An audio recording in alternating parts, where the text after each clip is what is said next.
Hello, club members, and welcome to Redacre Stories with the Redacre Neighborhood Watch. Grab your blanket, cocoa, and fuzzy socks as we sit back and read some of the adventures our characters have been on. This is a limited series dedicated to the Blackout Club community and question games. Here's to our years of storytelling together. Hi, this is Cam. I'll be reading a submission by Raven of her character Kade. There are no content warnings, so let's begin. Today I did something I never thought I would have to do. I said goodbye to you, forever. My grandmother always said it was never goodbye, just see you later. This time, there isn't a see you later.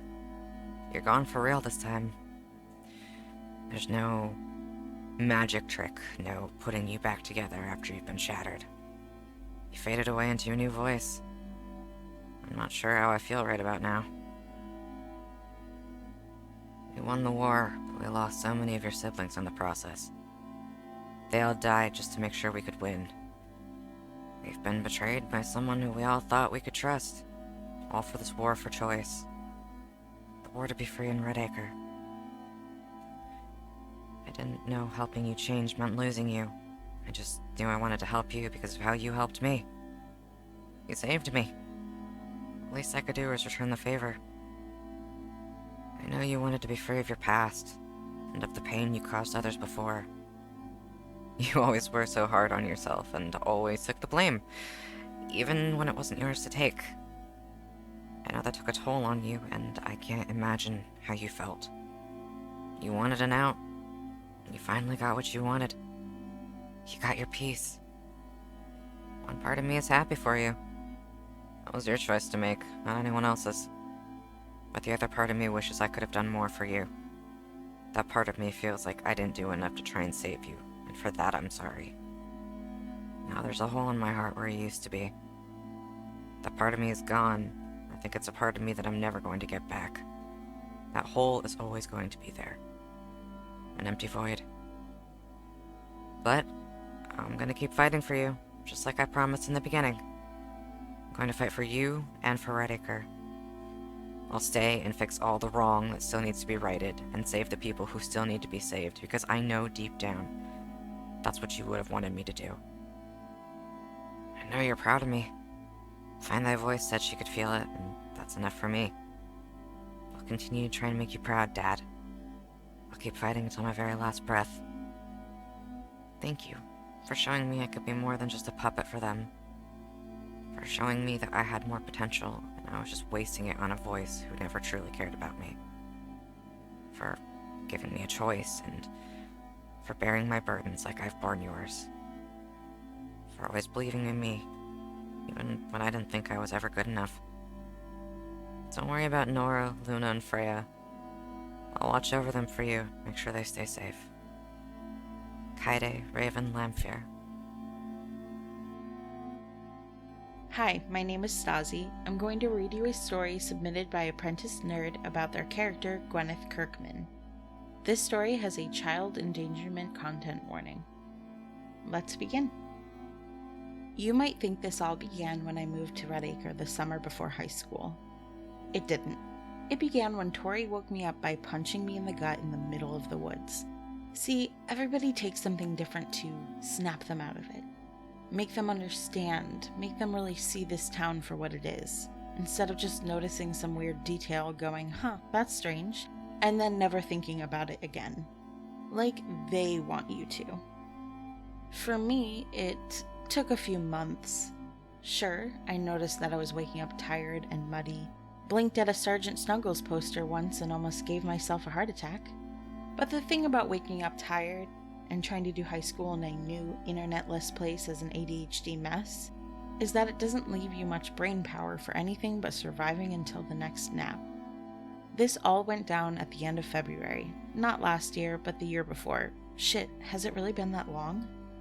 Anyway, night like any other night, went to bed with homework half finished, wondering why my parents suddenly inflicted me with such a strict bedtime as a 15-year-old, woke up ass over tea kettle in a pile of leaves and slush.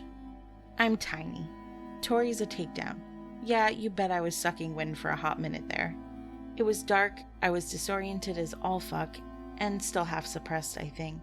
My stomach fucking hurt. Of course, the first thing I tried to do was call for help, which is when I realized she wasn't alone. Somebody grabbed me, dragged me out of the mini snowbank thing with a hand over my mouth. At that point, I was pretty sure I was in deep shit, but some part of me knew something wasn't right. As I got my faculties back from the rude awakening, I realized I'd been in my bedroom last I checked, not in the middle of the forest somewhere. I must have said something along the lines of, "What the shit?" because I remember the kid manhandling me saying, "Shh, it's okay. Whatever this may look like, we're here to help." That was Lauren.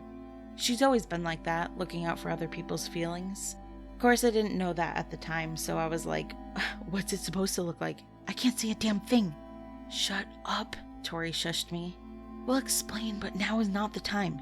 Your eyes will adjust. Actually, hang on." She took me from Lauren, grabbing my shoulders a little too hard. I was getting pretty tired of being shoved around by that point. Tried to get her off of me, but before I could manage that, like I said, I'm tiny, she's a takedown. She met my eyes and, well, it was like nothing I'd ever experienced before. You know that feeling like sleep paralysis? Heat behind your eyeballs, some weird energy buzz, and you can feel all the sleepy confusion just melt until you're fully awake, for real. I remember exactly what I said next.